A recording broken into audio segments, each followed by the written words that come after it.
Welcome to the What Bitcoin Did podcast. Hello there from Ireland. How are you all? Did you all have a great weekend? I am away for a few days with my family. I've got my birthday coming up in a couple of days, so I'm taking a few days off. Anyway, welcome to the What Bitcoin Did podcast, which is brought to you by the mighty Kraken, the best place to buy and sell Bitcoin. I'm your host, Peter McCormack, and today I've got an interview with my friend Pierre Rochard discussing Bitcoin adoption hurdles. But before that, I do have a message from my show sponsors, and don't skip it. If you love the show, it is the sponsors that enable me to do this, so give them a listen and definitely go and check them out.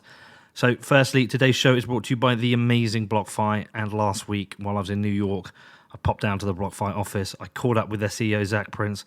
He ran me through all the numbers, how much they are absolutely crushing it, and gave me an update on some exciting new products which they're bringing to market very soon. So that's very exciting.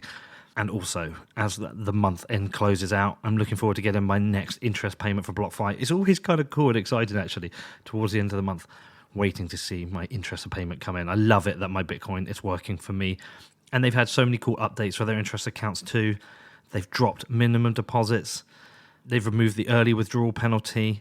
And with their recent announcement of BlockFi Flex, you can choose to receive your interest payment in the currency of your choice. And they've also got their crypto-backed loans. They're definitely innovating with Bitcoin and financial services. And if you're interested in finding out more, head over to blockfi.com, which is blockfi.com. Also, today's show is brought to you by the mighty Kraken, the most trusted place to buy and sell Bitcoin. Are you using Kraken yet? I am. Why aren't you? We know they crush security. We know they have the best set of tools available for traders. And on today's show, we've got Pierre, who just joined the team. So we know they're crushing it in terms of building the best team possible for you Bitcoiners. So for you traders out there, they've got Kraken.com, the best place to buy and sell and trade digital currencies. They've got margin trading with up to 5x leverage. They've got futures. They've got indices. They've got the most badass OTC desk in the business, Kraken OTC desk. I'm also going to be getting Nelson on the show from that at some point as well, which will be very cool. They've got Crypto Watch, where you can trade on multiple exchanges from a single platform. And for you advanced traders out there, they've got the best account management service that you could possibly ask for. There is no better place to trade. So join me in supporting Kraken by heading over to kraken.com, which is Kraken.com. Okay, so on to the show with Pierre Rochard. I think this might have been his third time on the podcast. When Kraken recently announced that he would be joining them, I thought this was super cool. I'm a big fan of Pierre's. And you know what? Whilst we challenge each other privately, we've had a few back and forths on certain issues. I think we understand each other's perspectives. And also, Pierre's been a great supporter of the podcast. So, yes, when I found out he was joining Kraken, I was like, come on, Pierre, come on, tell me all about this. Tell me why you've joined the company. So while I was out in New York, I took the opportunity to sit down with Pierre, find out why he joined the company and what his role would be. But also, as regular listeners know, I'm a big proponent of UX, and I often think OGs or the techies are way off in their understanding of what a normal Bitcoin user is or how a newcomer to Bitcoin understands it. So I wanted to get Pierre's view on this. I wanted to talk about how easy it is to be misled by shitcoins. I want to talk about helping with onboarding and education, as well as getting into open source development. We also talk about Lightning Network, Libra, and doing things that Bitcoin say I shouldn't. So we talk about a whole bunch of stuff. It's a really great show. I do hope you enjoy it. Just a couple of notices yet. Have you checked out my new show, Defiance? It's doing very well, so thank you to everyone who has. That's at defiance.news. I'm up to 7 interviews now, and I've got lots of cool ones planned. So please do go and check that out.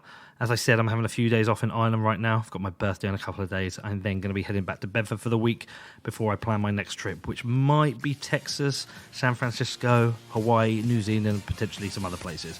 Another crazy trip. Lots of flights, lots of hotels, making sure I can get the best interviews out for you guys. Okay, got any questions about the show, do reach out to me. My email address is hello@whatbitcoindid.com. Actually, it was funny. I mentioned a thing the other day to Mr. Hoddle, something about, there was just something going off about Bitcoin, and I don't think I'd ever said it to people before, but I was trying to make the point that I don't make my show for Bitcoiners. Yeah. The more Bitcoiner you are, the less it's for you. You might listen to it. Yeah. I mean, I'm pretty sure when my Szabo interview comes out, everyone's well, going to listen to or it. your Peter Wolla interview, Yeah. what in Bitcoiner would not listen to that. Yeah. So, yeah. But I don't make it for Bitcoiners. Right. My ideal person is someone who's a no-coiner but intrigued and wants to learn, maybe. Yeah. But I just, that's what I make it for. A bit curious, as I call it. Yeah. I think if you're hardcore Bitcoiner, you listen to your show or Marty or Stefan. Yeah. And I like to test Bitcoiners. Yeah, I've been thinking about starting a Lightning podcast. Just talk about Lightning. Ditch Michael Goldstein. No, I love Michael, but He's holding you back, man. He's not as interested. He's more interested in beef than Lightning, so that's where the conversation goes. So he could do a beef podcast. Yeah, he should. He absolutely should just straight up do a carnivore podcast. There's an audience for that. I thought of doing a once a week Lightning show. Okay. What Lightning did. Yeah. But I was like, I've got too much on now. Yeah. I've got this, I've launched Defiance, and It's also it quickly just becomes much more technical than Bitcoin does in some ways because it's so early. yeah, you're entirely right. And actually, it is a technical component of Bitcoin. Whereas what I do, I can get away from a lot of the technical stuff and discuss bigger ideas, or I don't know. I can't the entertainment. Or I've also got like a third show. I know I've already got what Bitcoin did at Defiance, but I've got a third show, which is just going to be like a McCormack show. It's just every now and again I've got an interview that doesn't fit into either that I want to do. So I interviewed the guy called Rich Roll, the vegan athlete, who introduced me to podcasting. And I was like, well, it'd be nice to put it on what Bitcoin did because, tell people how I got into this. But I think I'm just going to do this other one. Probably no sponsors and just every now and again. Like, for example, I'd really like to interview Naval, but I don't want to interview him about Bitcoin. And I don't really, it's not really a Defiance show as such. Right. You could probably make it into one. It's just a general one, but that's going to end Startups. up. Yeah. Silicon Valley. Yeah. I'll end up having like 5 shows a week to make, but it gets a bit much, man. Anyway, how are you, man? Good to see you. Great. Doing well. Joined up at Kraken. Yes, the mighty Kraken. The mighty Kraken. Yeah, and it's funny because it's something that I'd thought about a lot over the long term of like there's two kind of different things that Bitcoiners talk about. One is how much Bitcoin is going to accrue value, right? And so that's like the number go up, get rich quick, whatever you want to like view it. And so from there, there's been different theories among VCs about the ways that utility tokens could also go through this monetization process and accrue value.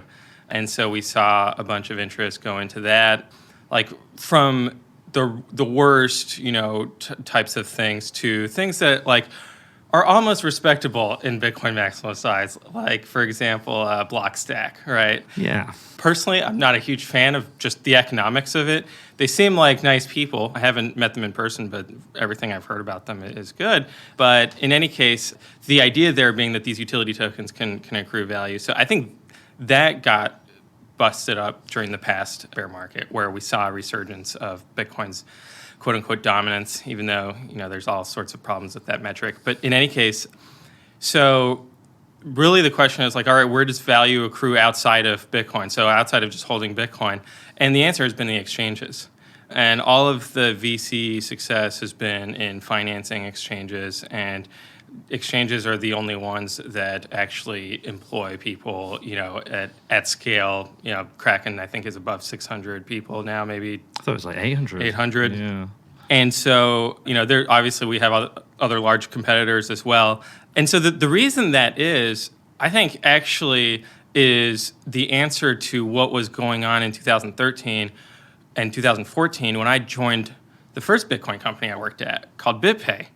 And it made sense. BitPay made sense to me because it was a fiat on and off ramp. And so they provide merchant payment processing. The problem in general with that area is just that there's not a lot of people using Bitcoin for purchasing goods and services where the merchant wants to receive fiat is kind of the twist there. And you have to sell this product to the merchant. And so it's like this bizarre conversation about, okay, so people have to go buy Bitcoin to come on my website for me to then sell those Bitcoin and pay 1% along the way in every direction. And it led to the acrimonious scaling debate, right? Of all right, we want to use this for coffee. Oh, okay, but there's not really product market fit there. It hasn't taken off. And we also have these engineering constraints in terms of keeping the system decentralized. But really, what was going on all along was we had the first big exchange with Mt. Gox. Mm-hmm. They were printing money. And for some reason, I think that the Bitcoin community was like, okay, we're going to tolerate this. I remember back then, to me, it was super sketchy. And the first exchange I used was even more sketchy, arguably, was BitInstant with Charlie Shrem, Right. which in hindsight, I got my coins out immediately when I bought them through Eric Voorhees' Coinapult product at the time, and had to use like a red phone at Walmart and all this. But in any case, the fees there were I think I paid like 10% fees Wow. to buy Bitcoin. And then Bitcoin's price went up 10% the next day. So it was like, all right. We're good. Yeah, exactly. All right, just paid for itself. So there's always been a lot of value accruing to the conversion between fiat currencies and Bitcoin. And I think that that's only going to continue to increase and increase more quickly than the merchant adoption, because Bitcoin is going for the king. It's going for the US dollar. I don't even think it's going for Venezuela's or bad currencies around the world, because what they end up doing is they go for the dollar, because that's the next step up for them. And so to me, it really is a one-on-one battle between the US dollar and Bitcoin. And that's going to happen on the exchanges. Yeah. And so I want to have exchanges that have top-notch security, that are scalable, that are going to not choke under pressure when the market is, like in 2017, we saw a lot of people going offline. Obviously Kraken has not been perfect about that. Massive engineering improvements have been happening. So across the board, I think that we want to have exchanges where it's very easy to get in and out of Bitcoin and get in and out of fiat by extension. And that's actually a huge challenge because of governments. They really do control the fiat financial system completely. No one escapes their grasp unless they let them, right? If it's a HSBC doing money laundering for politically connected whatever, they can do that. For some reason, that can occur within the financial system, and then they get fined billions of dollars after the fact or something. But anything that's not involving insiders from the state is heavily controlled. And so the Bank Secrecy Act here in the U.S. makes it so that you got to do KYC on everyone who's trying to use U.S.-based exchanges. And so there's obviously that verification component of verifying people's IDs. Okay, that's a massive cost in terms of onboarding thousands of people a day, which is what happens, or tens of thousands or hundreds of thousands, which is what happens during at these Bitcoin bull markets. And you got to be hiring people, training them to do all of this stuff. And then there's all of the customer support that happens afterwards, where these people are frontline onboarding people into crypto, the support staff at these exchanges. And historically, there have been exchanges in the U.S. where basically they don't have any support. You can't get anything. You'll send submit a ticket, and you just won't hear back for weeks or months. Well, Coinbase during the bull run. I don't want to name names. Oh, I'm not naming names. I can name them. Yeah. But Coinbase during the bull run, and I don't hold it against them, but it was just it was notorious that you would wait weeks for a response, and they had the problem of scaling up the staff, because a real issue, if a bull run just suddenly hits, you've suddenly got to scale up a team, and then that's a team that you might be letting the majority go 3 months later, whatever. So it's not a criticism of Coinbase, it's a challenge that every exchange had. I just remember it as Coinbase because that's who I was using at the time. Yeah, and it's crucial to have that support, because otherwise people feel like, oh, all right, this is not for me because I just lost money trying to send my Bitcoin to this address, and I didn't understand what I was doing, or my account is locked and I don't know how, I can't unlock it because I can't contact support. So that just immediately leaves a bad taste in everyone's mouth and is going to repel people during bull markets. So there's that component to it, and then the amount of liquidity that exchanges can provide is unparalleled as well, because I have a soft spot in my heart for the crypto anarchist solution of BISC, of doing things peer-to-peer, and the problem with that is that it just doesn't scale to size. And so I think that it's crucial to have it as an option, because God forbid the government becomes tyrannical and wants to shut down centralized parties, and we have to rely on decentralized non-KYC solutions. But today, the economics of it just work against it for any amount of liquidity that you're trying to get. Maybe that'll change. But in any case, the liquidity component is, to me, the most important part for any money, because these VCs talk about utility tokens. For money, the only utility is its liquidity, because you're trying to exchange it for something else. Because you can't eat your money and you can't live under it. If it's paper, you can light it on fire, but obviously that doesn't even work with Bitcoin. Or you can make handbags with bolivars. Yeah, exactly. So there's maybe some ancillary utility there, some salvage value. So in any case, that's why I think exchanges are strategically important. And I think that Kraken really does really well across all of these metrics and is really well positioned for continued growth in the underlying asset or the wider crypto universe, if we want to obviously be more inclusive. Well, yeah, so there's a couple of things to unpack there. So the maximalism thing's quite interesting. Yeah, I've been on my whatever journey. I got some grief for working for a shitcoin casino. Well, of course you will. Of course you will. It's funny, like one of the shows, I keep a list of shows I want to make, and one of them I've got is Bitcoin Purist, and actually trying to figure out how you can be a Bitcoin purist. But the thing on maximalism, like the conclusions I kind of come to is like, I think it's very useful as a personal goal to focus on Bitcoin. To say, I'm just dedicated to Bitcoin, I'm going to focus on it. I think it's unhelpful when we call every single thing a scam, because not everything can be a scam. And, you meet people with different views. I did the Szabo interview, and in there he talks about Monero and Zcash and even Dash, which surprised me, but he says he's got an interest in privacy coins. And this is like godlike Nick Szabo. And also you talk about Blockstack, I've got a mild interest in that. I'm looking at what they're doing. I was like, well, this sounds kind of interesting. Oh, fuck, it's got a token, therefore everyone must hate them, and, we can't pay them any attention. I do personally think tokens would have been a lot better if they were all stable coins. Because the problem I've got with the tokens is essentially they are trying to be money. They're trying to be the money you need right now, whereas Bitcoin's trying to be a better money. So Bitcoin can kind of be volatile, but all these things that are using tokens, they don't make any sense being volatile if they're used to transact with. So you mean like in the sense that if you got a gift card from a supermarket and its value was not fixed in dollars or pounds or euros, it was just like supermarket coin. Yeah. It's freely floating. Good luck. Yeah, it's bullshit. But if you want to use a service and it's got a token, which is annoying as it is, but if it's a dollar pegged token or pound pegged, at least it makes sense, right? You're just getting a different version of a dollar. So that to me would excuse some of it. But also, I think just sometimes you've got to just sometimes keep a bit of an open mind. And I know Giacomo hates that and he's like, it's bullshit. But I think sometimes you have to, because what if Blockstack are doing something interesting? Forget about the token. What if they are building something that's interesting? If we just start at the point that everything's a scam, it's really difficult. It's really difficult. On the second point of working for a shitcoin casino is that there are exchanges I like and ones that I don't. But if you do not have the shitcoins, you're immediately going to lose liquidity to the other exchanges. I think Coinbase lost a lot to Binance at some point. I think you're obliged to do it. And yeah, so it's a tricky thing. It's a tricky thing. The more interesting thing I want to add in that, so you talked about what gunning for the dollar, which Bitcoin is, which is I think is great, and I think you're right.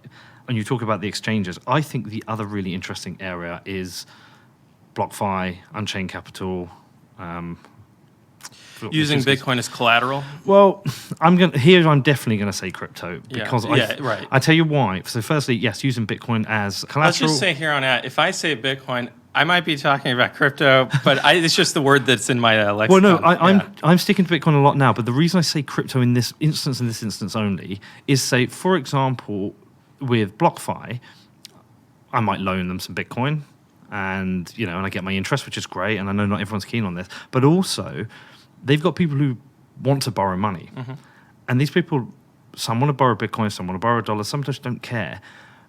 I might want to lend dollars. Say I've got a surplus in my business account of $50,000. Every month, despite it maybe it fluctuates what I need, but there's $25,000 that just never gets dipped into. I might as well lend that if I can. And if I can get 6%, surely I should lend it. And I don't want to have to then convert that to Bitcoin, to then lend, and it fluctuates. I run my business on dollars. But if I can just go on and buy $25,000 of stablecoin deposit, but I can get my interest in Bitcoin, wow, that's pretty cool. Right. But if we assume that markets are efficient, Yeah. then the amount of risk that you'll be taking on by lending your dollars to this company, this crypto company, and earning 6% should be the same as earning 6% in lending it to anyone else in the bond market, let's say, right? Because it's the same sort of thing. Now, to me, like, I think that the crypto companies are able to, like, I don't think there's going to be a lot of people lending US dollars to them.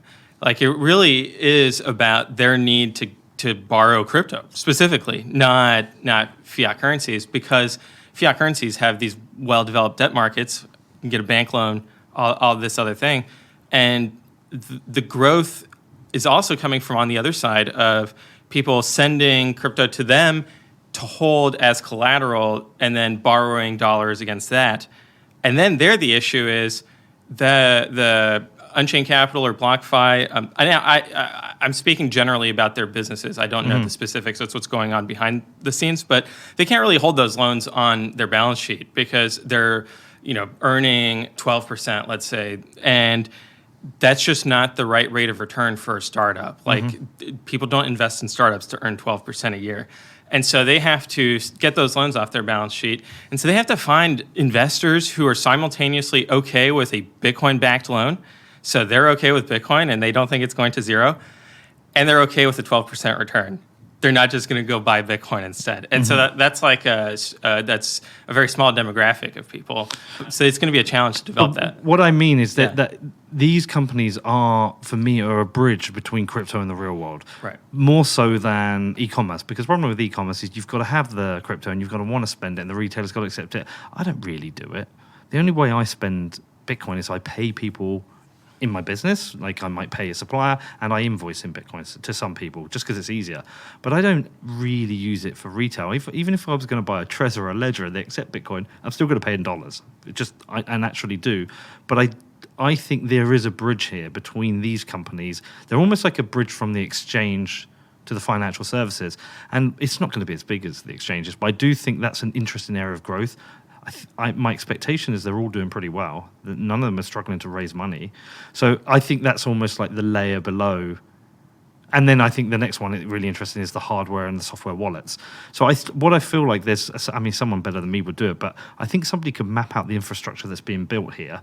And I think retail's really low down on the priority list. Yeah, I think that what the borrowing and lending has going for it is really thinking of Bitcoin as like a savings asset and I call it a savings technology, because everyone's been talking about payments technology for so long, and I think it was just like a really misleading thing to not that, like, obviously Bitcoin is also a payments technology. I'm not saying that it is not one or not the other. I'm saying it's both, and for very long people have not recognized the savings side of it because there's this disdain for volatility, right? So anytime you say to someone, oh, you should put a little bit of your savings into Bitcoin, well, it's really volatile, so it's not even savings. It's just like pure speculation. It's gambling is the response to that. But 10 years in, we just have all of this price history behind us, which you might argue is like noise, right, and that we should ignore it. I don't think it is. I think that it's a record of human psychology, basically. And what it tells us is that Bitcoin has been etched into this percentage of humanity's brain. And so there's no way of undoing that. And so that's why when I look at, the fact that if you put Bitcoin in on year 0, on year 4, you're definitely up across Bitcoin's history.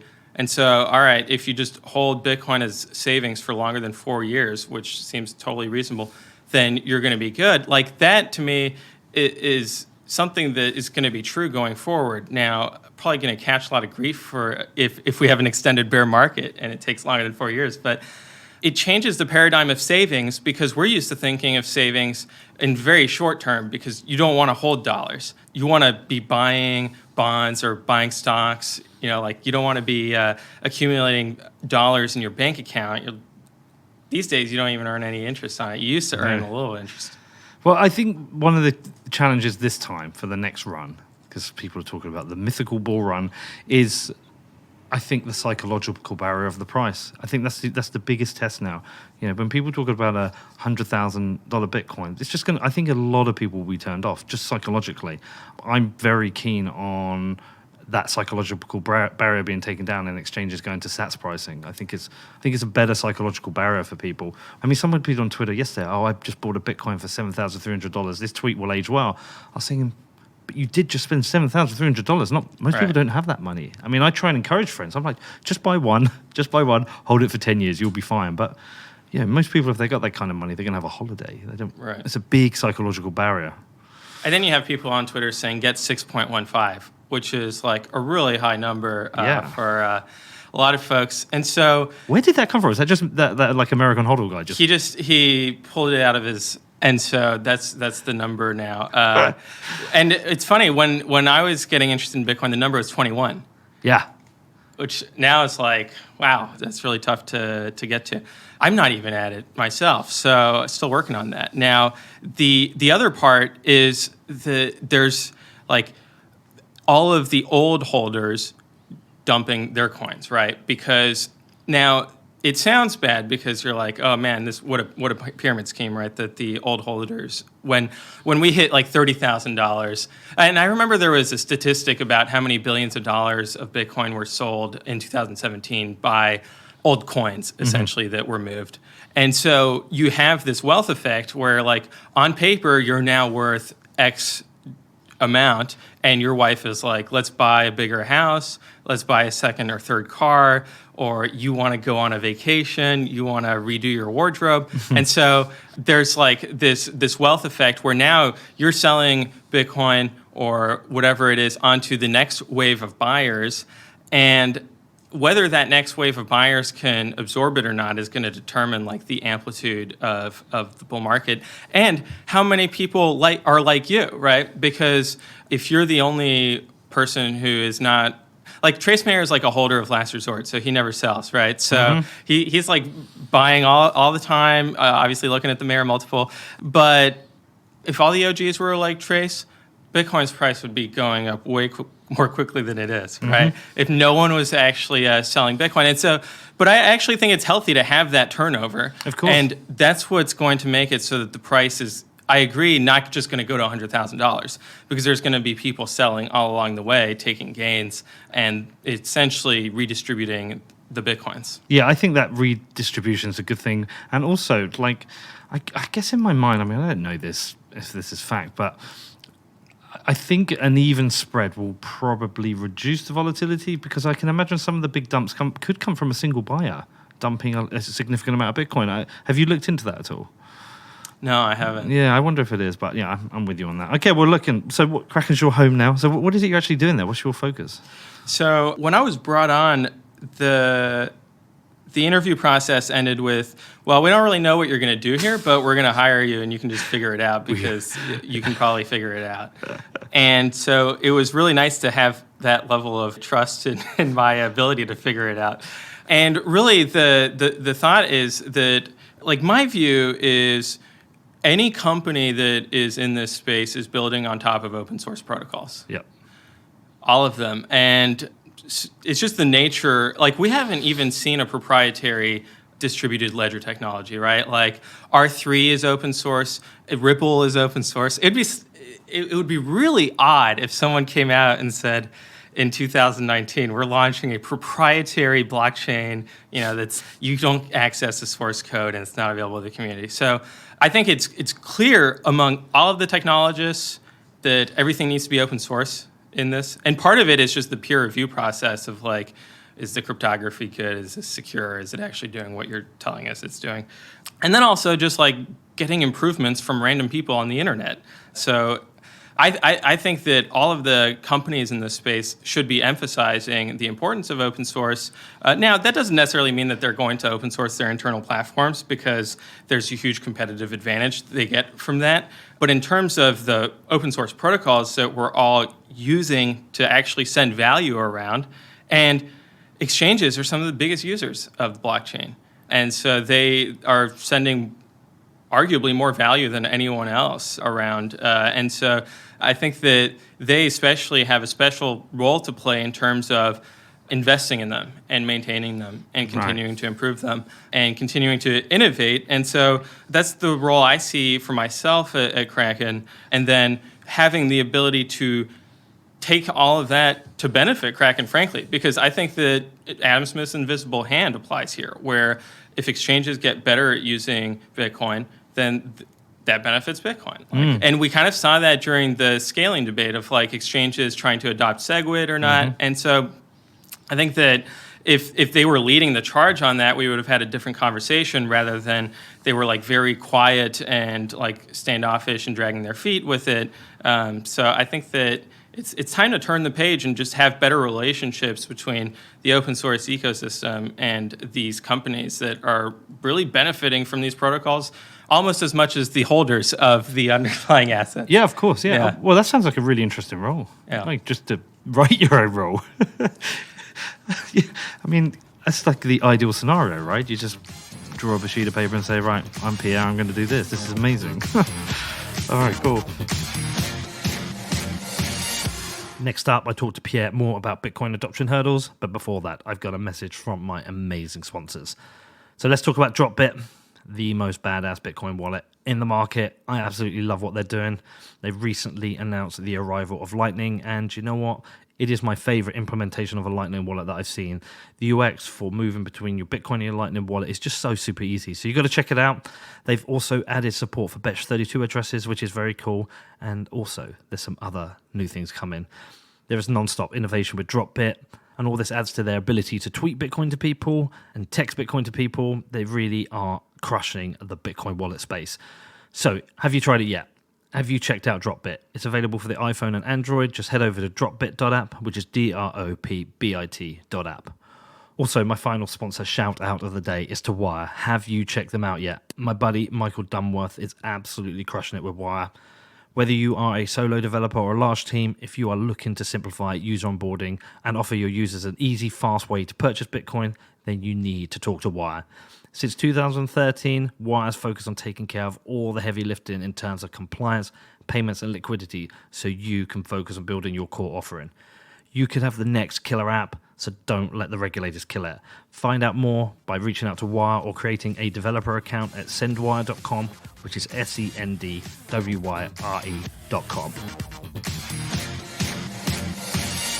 Well, listen, look, there's something else I want to talk to you about, because this week's been another interesting week on Twitter. Shut up and code. It goes, honestly, this is a good transition. This is exactly what we're talking about, right? I actually thought that was quite a funny meme to begin with. Okay, so let me tell you my thoughts and the background to what happened. So I was obviously aware of Hotep Jesus because he did the Rogan podcast, and I listened to it, and I didn't agree with everything, and something sounded crazy, but I was like, this is an interesting guy. And a tweet came out about him he was trying to understand the difference between BSV and Bitcoin, and he wanted to host a debate, and who should it be? And someone asked me, and I was like, no, I'm terrible at debates. I'll ask the questions, but then I just wanted to insult Craig Wright, so I was like, okay, I'll come on. But I said I want Shinobi with me because I want someone who's actually technical and who could actually have the debate. Shinobi's fierce. He is, and you know what? My relationship with him's come full circle. You know, he was very critical when I did the Ryzen interview, and we had a bit of a falling out, and you know, and then recently he wrote to me just privately. I might embarrass him, but he just said, I really like the work you've been doing recently. You've done some really good interviews. Thank you very much. I was like, yeah, I appreciate it. I mean, we're going to make a show again at some point, but I thought he was, for me, the ideal person on the technical side, because he's kind of savage and tough. Yeah. So we did it, and it was fun and whatever, and then I've obviously noticed Hotep's becoming interested in cryptocurrency, and he's getting a lot of things thrown at him by different people. You know, the cultists are coming in and trying to lead him. And like everyone is seeing him as like, oh, here's another figurehead who can help support our cause. So it's interesting because that didn't really exist like a few years ago, right? Where if you have a following, I don't even want to say if you're a celebrity, an A-list, or whatever it is. If you just have a following on Twitter and you tweet out like, I'm getting interested in Bitcoin, you get this massive amount of inbound from everyone pulling you in all directions between like XRP and Libra and Bitcoin Cash and Bitcoin Satoshi's Vision. And so it's a very different, you are getting mobbed. Yeah. And this is very new. And so I think we're still trying to figure out like, what do we do with this kind of situation. Well, so I guess one of the things on my side is like most of the people I talk to, I'm newer than them, so I haven't been through all the tiring experiences of dealing with scams and dealing with scammers, and I was one of the people that was shouting at one point. So I was like seeing Hotep, and I was like, okay, this is an interesting. I want to talk to this guy. I'm actually meeting up with him tomorrow. I was like, okay, I want to talk to you, and I want to help you, and for a couple of reasons. I want to I really want to understand him coming in. What is he experiencing? What are you seeing? What do you see from the Bitcoin community, the other communities? What's going through your head? Because I think there's a couple of things I take issue with. Some people, I think, expect someone just to suddenly understand Bitcoin. Why do you not instantly understand why Bitcoin is better than BSV and all this other stuff is shit? I mean, I think it's a ridiculous expectation. I think some people are tired, and just if you're tired, hand over the baton. But like, I want to talk to him. I want to spend some time with him because I think he will, ignoring the fact that he might be like an attention seeker, which a lot of us are online, but I think he will signify what will happen to a lot of people as they come in. I mean, even Mike Cernovich was asking about BSV today. I think this could be quite a common thing, so I don't want to ignore it and push it away. And I do it at the expense of, a couple of people have unfollowed me this week, made a very key point about why they've unfollowed me, so be it. But I still want to do it because, especially also the other thing is when Bitcoiners tell me I can't do something or I shouldn't do something, I then really want to do it. Like, I really want to fucking do it. You shouldn't talk to, okay, I'm going to do it. Yeah. And it goes back to that thing where I was saying I don't make my show for Bitcoiners. I make my show for someone like Hotep, because I want him to learn. And, so anyway, so this is what I'm going through right now. Pissing off Bitcoiners again. Yeah, I think that ultimately, like, from my point of view, Bitcoin's success, if Bitcoin's success can be damaged by things like this, then Bitcoin is going to fail. Yes. And so, and it's the same argument I have for the folks who've been giving me grief for working in a company that lists altcoins, is that if we don't think the monetary economics and the technology are going to make it so that Bitcoin can compete with the US dollar, which is a massive undertaking, and that these altcoins are going to undermine that, like, this is over now, because there's no way that success could ever be conceivable. And really, if you look at it in terms of the price discovery mechanism, that's the other part of it, is even if Kraken didn't list any altcoins, everyone else is still going to list altcoins. Mm-hmm. And there's no way that Pierre is going to get hired at every exchange and delist all of the altcoins one by one. As much as I would like to do that, that would be a lot of fun, but that's just not a realistic thing that's going to happen. So ultimately, it has to depend on the monetary economics. And if, to me, the Bitcoin's advantage is the liquidity that it has, that is far exceeds all of these other altcoins. And obviously, the technology arguments we've been having for a decade now.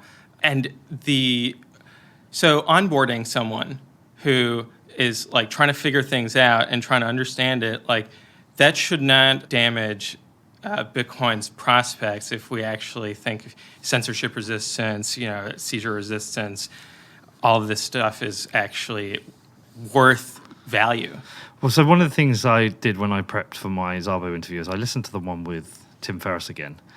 And I forgot he said about this. He said, we're in this strange world where there are people debating the technical side of scaling who shouldn't be debating this. And I think he's entirely right. And I brought it up again when I interviewed him. And he referenced the fact that, you don't want the guy next to you on the plane telling you whether the flaps should be up and down for landing it. You want the pilot. And he said this stuff should be solved by the engineers. But what we've got now is like this expectation that people should really understand these technical side of things. And it's a lot. I mean, it's really difficult, So I'll come out strongly against that point of view. Oh, right, okay. When I started arguing about scaling, I was an accountant. I had a graduate degree in accounting. I worked at BitPay as a staff accountant there. Okay. Now, obviously, I was very interested in Bitcoin, and I'd learned a lot about it. But, and I knew some Python at that point, too. But I was not a protocol engineer. I was not Greg Maxwell or Peter Wolla, And I argued about the block size limit with Gavin Andreessen, who was like the chief scientist at the time. And that if there had been like gatekeeping of like, well, Pierre, you're not qualified to be arguing with Gavin Andreessen, I think 100% of people would agree with the fact that in January of 2014, I was not qualified to, on paper, right? But we had a really interesting conversation about scaling, and I think that it's withstood the test of time. And in fact, it's relevant to this day, and it's published online. We can put it in the show notes. But that's where I think that that's the point of open source, is that anyone can talk about it. It's a fair argument. Anyone can debate about it.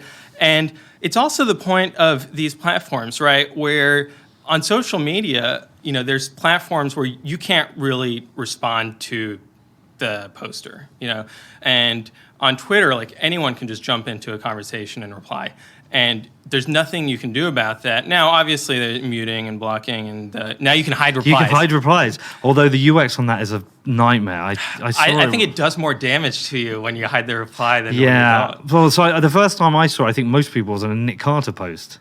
And yeah, it appeared in one, and he hid some replies, and I was like, oh, what have you... And the other thing is, once you hide them, they're the ones I want to read. Right. It's like the ones at the bottom. Yeah. You want to read theirs. Oh, yeah, you're calling me a fucking loser. But yeah, I still want to read it. Yeah. So they're the ones you want to read, but the UX is a bit of a nightmare. It just doesn't work. For me, it doesn't work, the hiding replies.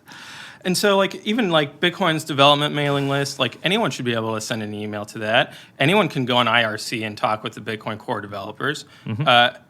And that's where my conversation with Gavin Andreessen happened, was on IRC. So, and same thing on Twitter. You can Peter Wolla or a lot of these Bitcoin core developers, and they'll respond to you. Like, there was just a conversation going on about quantum computing, right? So it's fantastic that there's such a level playing field, and anyone can join in the conversation. So I disagree with that point of view. The point of view that like I would kind of see in that is that there are people who make the same arguments over and over, and we have cases where those arguments were like directly debunked by actual facts of things happening in real world, or they made a prediction that didn't come true, and we knew it wouldn't come true because they didn't understand Bitcoin. And so like those examples, part of the problem is that as waves of new people come in, that kind of knowledge of bad predictions that people made gets lost over time. Yeah. And so then reputations can get whitewashed or glamorized. But also, I just don't think that's happened even very much. Like, I don't think like Jeff Skarzyk's reputation has repaired itself since 2017. Yeah. But the thing I always come back, I try and imagine the person coming in and the things they're going to hear. And they, I got so much shit for that 2 Bitcoin thing, but I still stand by the point is that when I had a phone call in the morning, someone phoned me up and they said, oh, Pete, I'm going to get into Bitcoin. The price has dropped. I was like, cool. He's like, okay, which one should I buy? And I was like, what do you mean? It's like, well, there's 2 Bitcoins. I was like, because he was on Coinbase. Yeah. I was like, BTC. It's like, well, I want to get that Bitcoin Cash because it's cheaper. Right? Typical argument. And I bet that's gone through a lot of people's minds. I think that needs discussing. Raising it and getting attacked for it to me is nonsensical. It's just absolutely nonsensical because it's confusing ideology with usability, right? Right. And well, the other part is that I've criticized the listing of Bitcoin Cash using the argument that it's confusing to people. And I do think that it is, and I think that like there should be, at this point, now that we've seen that Bitcoin Cash or BSV are not really going anywhere in terms of their competitiveness with Bitcoin, that they should probably be delisted if their volume doesn't pay for their fees or the cost of actually running a Bitcoin Cash node or whatever. So that would reduce user confusion right there. Yeah. But the bigger problem I think that people have to grapple with is that because Bitcoin is decentralized, it doesn't have a trademark. It doesn't have legal protections that we would expect for Kleenex or Coca-Cola, and so the imitators can get shut down and they can protect their brand. And so if there isn't really a way to protect Bitcoin's brand legally, how is it actually protected in practice, right? And so I think that the way it should be protected is the same way that the word laptop is protected, right? And so if you buy a laptop online and you get shipped a pile of bricks, the person can't just say, Well, to me, a laptop is a pile of bricks. So sorry, we had a misunderstanding there. I guess you should have asked more questions because that's just in my ideology what's going on with bricks. But so it should be, the layperson jury saying like, all right, well, this is Bitcoin and this is not. But that again just relies on the state, right? Like, so isn't it a bit hypocritical as a libertarian? I think that even in a purely anarcho-capitalist society, you would have the same thing, where what does a reasonable person consider to be Bitcoin? Today, I think it's pretty clear that like the reasonable person would consider BTC to be Bitcoin. Maybe that'll change in the future. Maybe like there'll be a really contentious hard fork and it'll muddy the waters even more. But yeah, I think we come with a bias. yeah. So I try to be fair and go, okay, if I'm coming in, what am I thinking? I want to make money. That's the starting point for everyone. They want to make money. Of course, there's the kind of goal of hyper-Bitcoinization and taking over the dollar and making the world a better place. And yes, I support and I'm completely behind that. All I'm saying is most people, they're just trying to get through life. They want to make a better life for themselves. They want to make money. They want to buy Bitcoin at X and sell it in the future for Y, and hopefully that's increased. But in doing so, someone new coming in is conflicted with different messages. So I'm trying to think the messages they're coming in with. It's like, again, like Hotep will come in, and he will see, right, I'm interested, or what's this Bitcoin SV? And he's going to have a bunch of people say, oh, well, this scales better, and it's going to perform better because of X. And also, this is the original vision, and the other one's been taken over by a group of cultists. I think it's ridiculous that people have an expectation for someone to be able to decipher those messages and go, you sound like a scammer. Oh, no, it must be Bitcoin, BTC, the original. Oh, I understand this straight away. I think that expectation of people is really unrealistic. And also I can see, therefore, how they get misled.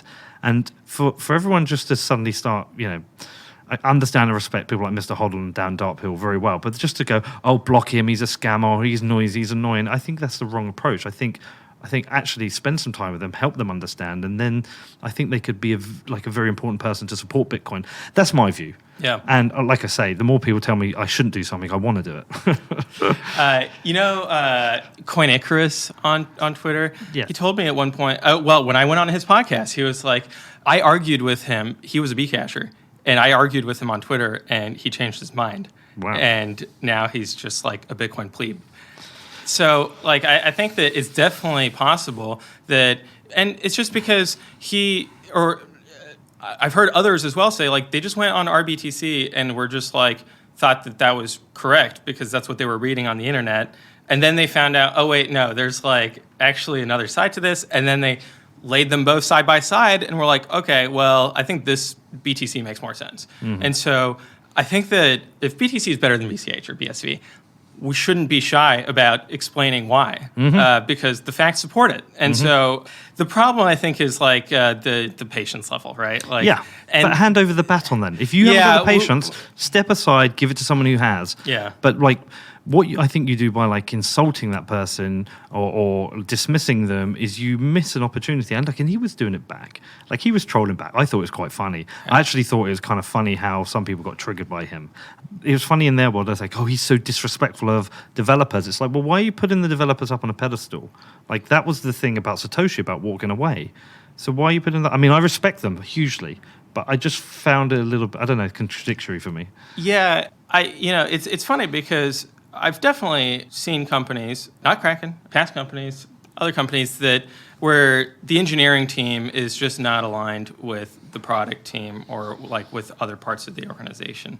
And so I understand that, like, from a business person's perspective, like when you look at BTC, you might have like that view. Mm-hmm. And the thing is that's because it's an open source ecosystem, and they're just doing whatever they want, or they work for Blockstream, and they're simultaneously building their decentralized commercial products, Liquid, and also Bitcoin development.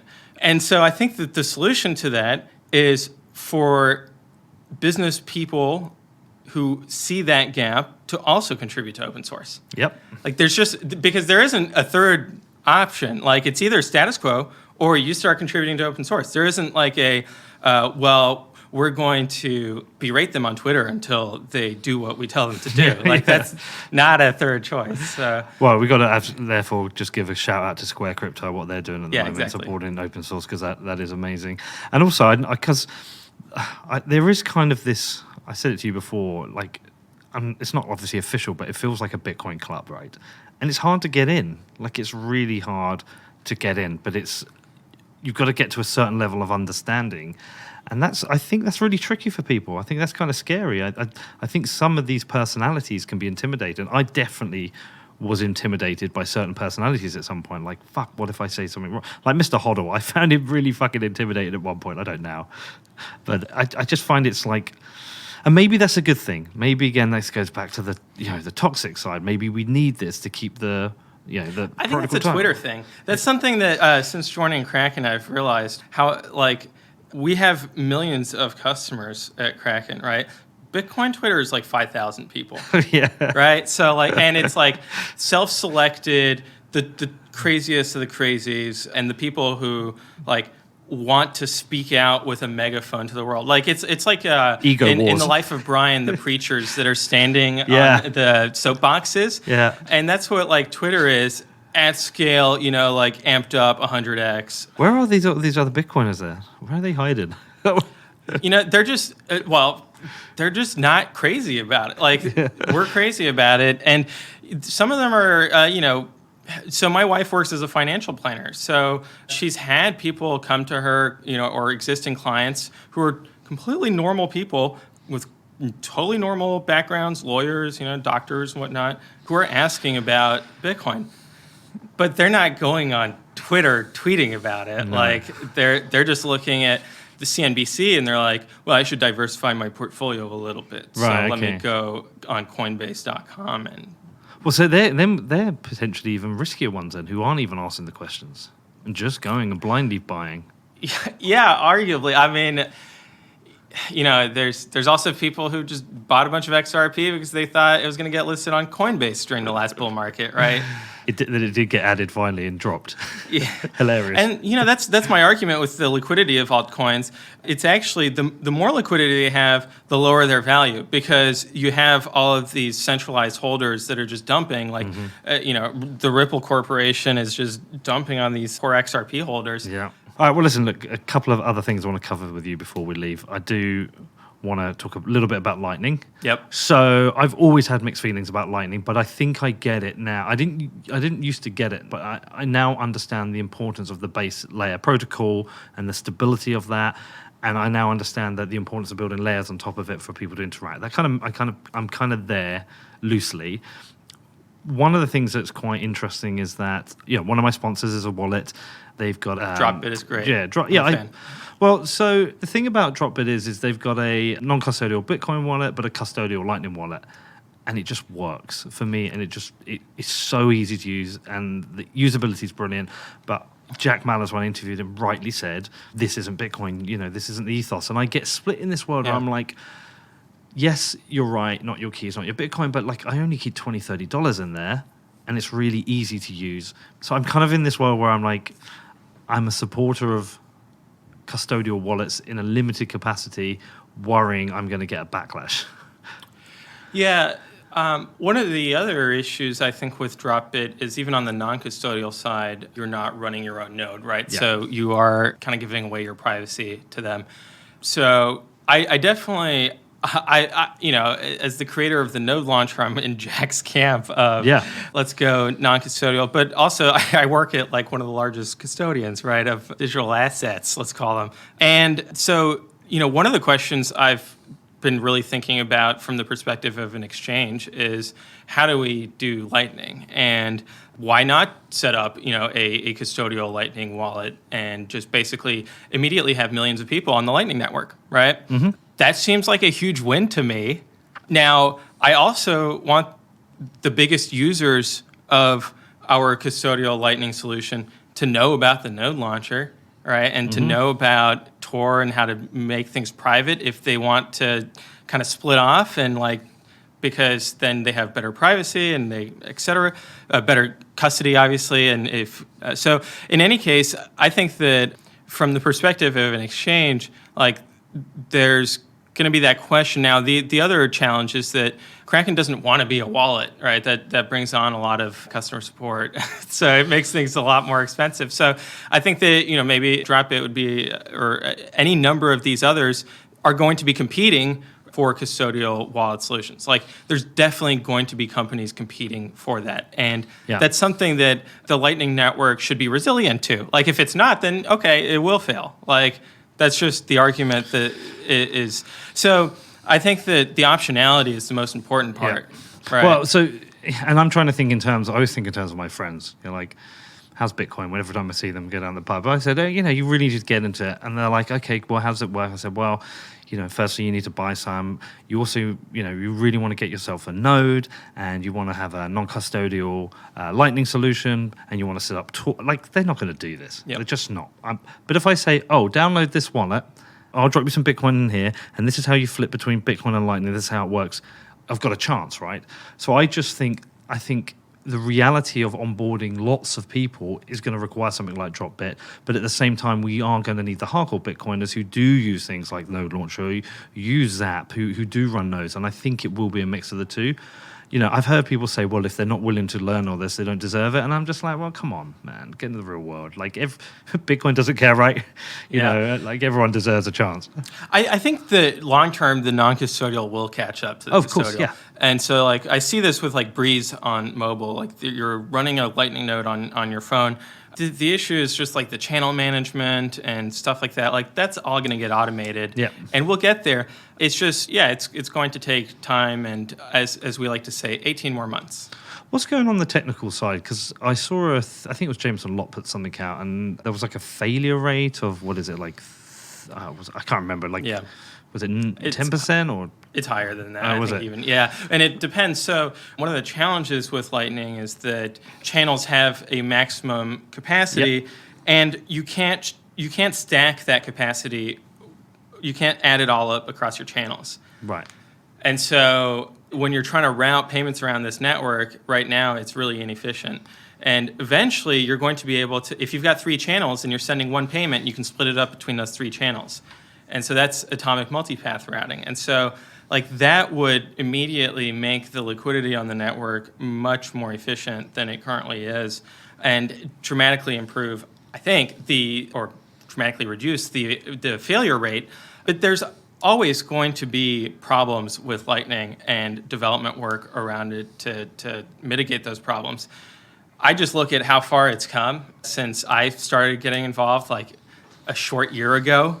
And it's just astounding, the velocity that they have. And Async just raised millions of dollars or millions of euros for their startup.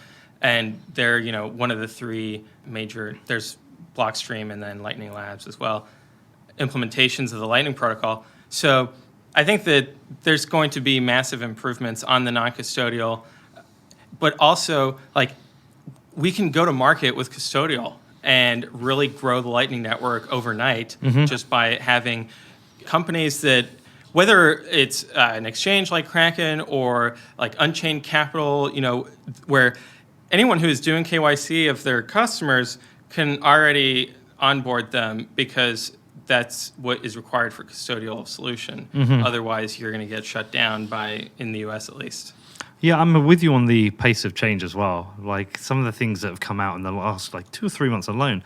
I mean, the work that Jack just released for Zap was incredible. Like I say, the implementation I've just seen with Dropbit, the UX is great. So, we've got to remember what Lightning's 3-4 years. Depends, like, when you, like, from the white paper, 4 years. Yeah, I mean, Bitcoin's had 10 years and see how far that's come. So, and I think it's used as an attack vector who are people who are like anti-Bitcoin, and they want to say, well, you promised this 3 years ago and still not here. But I am pleased with the progress, but I do see a use case for the custodial side for the moment.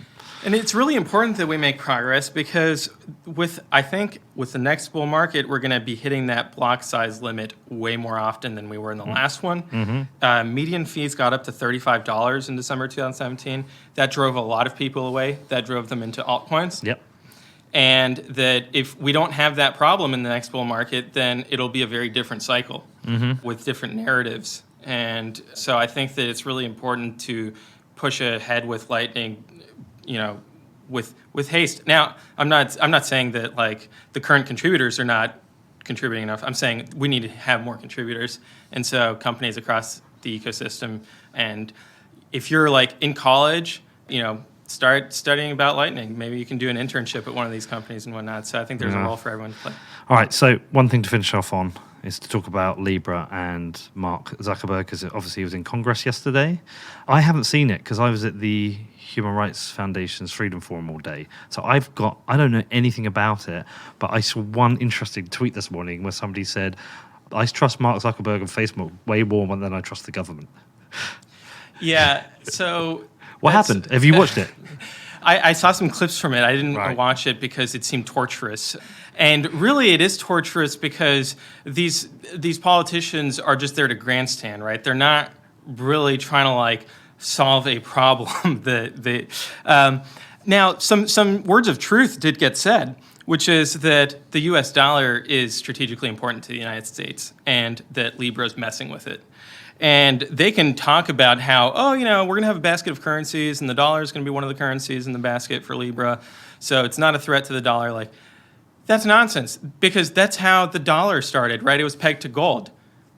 And then you break the peg. And so Libra would just do the same thing, where, it would be pegged to a basket of currencies today, but eventually they would just break the peg, and because they have billions of people on their platform, Libra would become the global reserve currency, and Facebook would be in control of the world's monetary system, right? Like, that's a real threat. It's not science fiction by any means.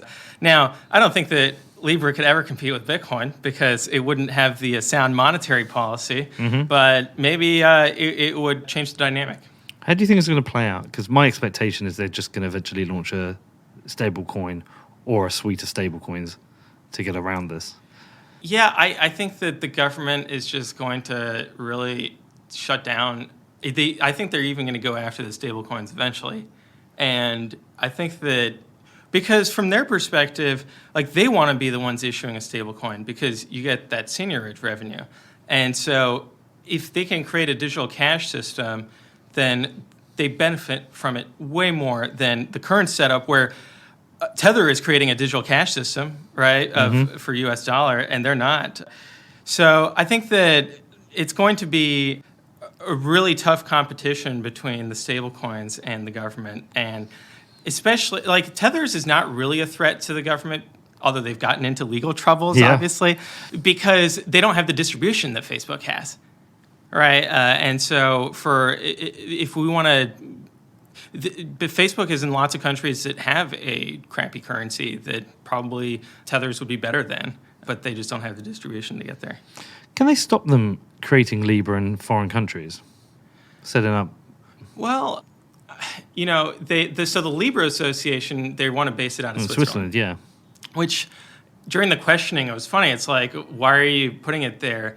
And David Marcus was like, well, I'm from there. It's like, okay, right, but that's not really an argument for why you would base the Libra Association there. There must be, like, why not base it in the U.S.? And he was like, well, the World Health Organization is there. It's like, also true, but also not an argument for why you would base the Libra Association in Switzerland. So obviously there's a regulatory arbitrage going on, right? Yeah, they want to try to be outside of the long arm of the United States, and they think their best chances in Switzerland. Maybe true, maybe not. But it sets them up for an adversarial relationship from the get-go. Yeah. Because it's transparent what they're trying to do with that. Well, so my expectation was that there's going to be a compromise here. There's going to be some kind of compromise whereby they're going to be allowed to do some kind of stable coin, and with that they will have some kind of information or data partnership with the government and just give them all the transactional data. There's another funny thing about it. I was thinking about it. I was like, I wonder if this is all a massive red herring anyway. I wonder if people are really going to care if they're going to use it. I barely use Facebook anymore. I know very few people who do. When I go on, the engagement seems pretty low now. I just wonder if it's a massive red herring and people actually won't be using it. Yeah, and in terms of Facebook's growth and the valuation of its stock, maybe they're kind of desperate in that regard, and that's why they're doing this moonshot project. And they kind of see of like, all right, what's the next largest market we can go after? Just payments and money, right? Yeah. And so that, they might not get users. And there have been product launches from Facebook, from Google, from all these major companies, from Amazon, that people were like, "Oh man, this is going to take over," and then they just don't really get that many users. Google Wave. Remember Google Wave? That was the one for me. It was like the world stopped to watch the launch of this, and then no one used it. Yeah, because it was shit. All right, man. Well, listen, what's coming up for you? So I'm going to continue to iterate on the node launcher, working on some data projects as well to really take a close look at transaction fees. I think that it's not been looked at enough. So that's kind of wonky, though. And then there's also just the Lightning roadmap for Kraken and just for the wider ecosystem as well, of trying to figure out how to onboard more people. All right, awesome. My hard disk is nearly full. That's amazing. I hadn't even checked, and that's come up a couple of times. So when I was doing the Zabo interview, I noticed that it was about to run out, but it doesn't warn you when it stops. And I was like, well, that would have just been my luck. Do that interview and then lose half of it. So, all right, man. Well, this is always good to talk to you, Pierre. Love having you on. So appreciate it, man, and see you soon. Thanks for having me on. All right. What did you think of that? Did you enjoy that show with Pierre? I got to say, Kraken not only have the best security, but they are building out an incredible team now. Adding Pierre to the recent hire of Dan Held, it feels like they're building a team of absolute heavy hitters. So this is very cool. The role Pierre is filling, I think, is one that's often overlooked, but it's crucial. I remember back during the 2017 bull run where exchanges were having month-long queues for support tickets, and they were dropping offline every few days because of volumes and also closing down registrations. I mean, there was a time where people with Bittrex accounts were selling them for a Bitcoin, which was crazy. I think whenever the next Bitcoin bull market comes, it'll be obvious which exchanges have used this bear market to build out their team and infrastructure to handle it. And with people like Pierre working to abstract away the difficulties for new users and making onboarding as seamless as possible, Kraken are going to be in a great position to support newcomers coming into Bitcoin. So anyway, I hope you enjoyed this one. Massive thanks to Pierre for coming on, but also just supporting the show. He's been a big supporter. I've always reaching out to him. And as I said, sometimes we don't always agree, but we always find a way of getting back to discussing important Bitcoin issues. So thank you, Pierre. You got any questions about the show, do hit me up. It's hello@whatbitcoindid.com. Also, if you want to support the show, there's so much you can do. Just head over to my website, it's whatbitcoindid.com, click on the support section. Doesn't matter whether you just leave me a review on iTunes or whether you subscribe to the show or become a sponsor. Whatever you do, it's all super helpful. Anyway, as I said, I'm taking a few days off. I'm over in Ireland. I'm going to be celebrating my birthday in a few days. So, as ever, got any questions, do reach out to me. My email address is hello@whatbitcoindid.com.